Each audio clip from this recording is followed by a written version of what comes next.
हरे कृष्णा। मैं दिव्यांग दिरावानी मेरी यूट्यूब चैनल में आपका हार्दिक स्वागत करता हूं। और आज का शेयरिंग सेशन है 2121 और आज का टॉपिक है पेंटागन कॉन्सेप्ट। कल हमने इसका पार्ट पहला देखा था। एक इन्वेस्टमेंट में return, taxation, capital protection, guaranteed events and company background, ये सब देखना ज़रूरी है। कल हमने ये भी देखा था कि दो टाइप के रिटर्न होते हैं, गारंटेड रिटर्न होते हैं और एक नॉन गारंटेड रिटर्न होते हैं।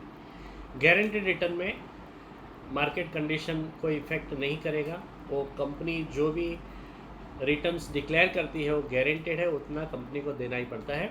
दूसरा non guaranteed returns depends on the market condition, और मार्केट कंडीशन में भी काफ़ी सारे पॉइंट्स है, जैसे कि economic risk, political risk, recession risk, sector specific risk, interest rate and inflation risk, currency risk and बहुत इंपॉर्टेंट, सबसे ज़्यादा इसमें इम्पॉर्टेंट है जियो पॉलिटिकल रिस्क। तो ये हमने कल देखा था। आज हम देखेंगे कि जीवन अक्षय का रिटर्न 1990 से क्या है।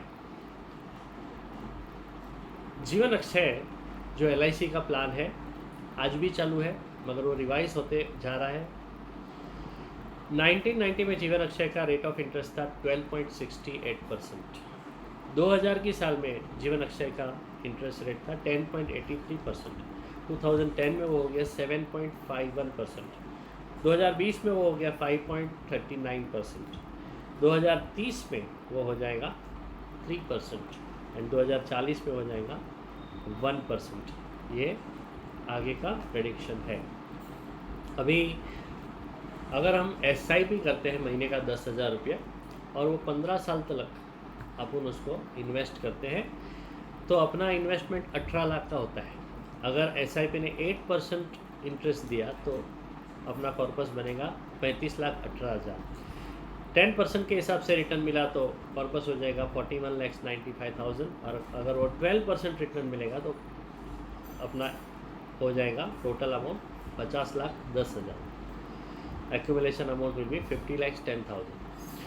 अभी ये जो रकम आई है अपने को, उसको हम अगर SWP में इन्वेस्ट करते हैं तो क्या हो सकता है। देखो एक एग्जांपल दिया है जापान का।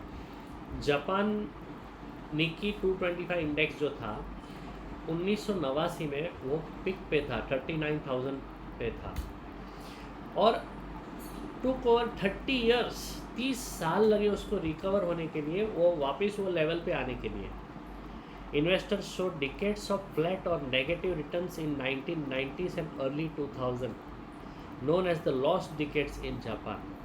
30 साल तक रेट वो जो इंडेक्स था वो उसको क्रॉस किया ही नहीं। जो लेवल 1989 में गया था 39,000 का, वो 30 साल तक उसके ऊपर गया ही नहीं, उसके नीचे ही रहा।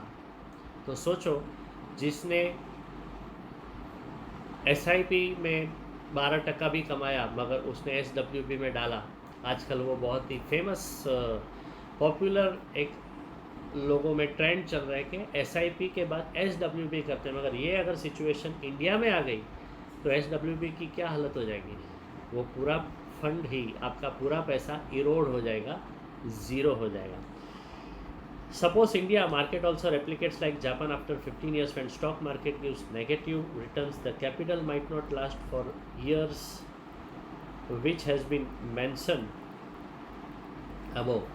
In 10 years capital might, 10 साल में आपका पूरा कैपिटल साफ हो जाएगा। Capital might eroded after the 15 years accumulation. जो 15 साल SIP में एक्यूमुलेशन हुआ वो 10 साल में पूरा ख़त्म हो जाएगा।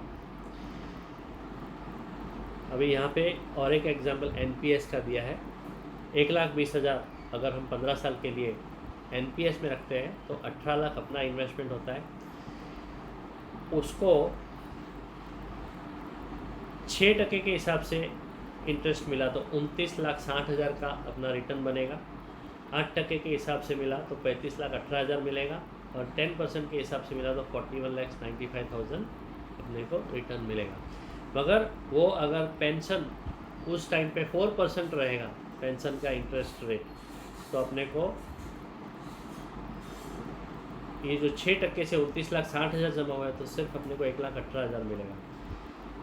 8% के हिसाब से जमा हुआ है तो 1,40,720 मिलेगा, और 10% के हिसाब से जमा हुआ है जो 41,95,000, तो उसमें अपने को 4% रिटर्न मिलेगा 1,67,800। 3% के हिसाब से हुआ है तो 88,800, 6%। 8% के हिसाब से एक्यूमुलेशन हुआ है तो 1,05,540, एंड 10% के हिसाब से एक्यूमुलेशन हुआ है तो 1,25,850। 2%, 1%, देखो यहाँ पे सब लिखा हुआ है। तो यहाँ पे कहने की एक ही बात है कि ये जो इन्वेस्टमेंट रिस्क है, इन्वेस्टमेंट रिस्क आगे जाके वो बहुत ही आपके इन्वेस्टमेंट को इफ़ेक्ट करने वाला है।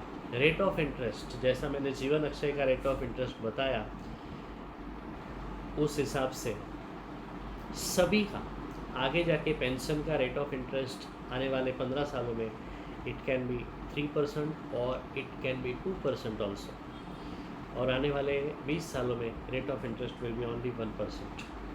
ये प्रेडिक्शन एकदम ही रीजनेबल है, बिकॉज जिस हिसाब से इंडिया ग्रो कर रहा है और आगे जाके भी ग्रो करेगा, तो इसके लिए उतना रेट ऑफ रिटर्न होने ही वाला है। तो इसके लिए आपका इन्वेस्टमेंट होना चाहिए एक गारंटेड रिटर्न्स वाले प्लान में, ना कि नॉन गारंटेड रिटर्न्स वाले प्लान में। दोस्तों आज इतना ही, कल हम बात करेंगे थोड़ा सा और रिटर्न के बारे में।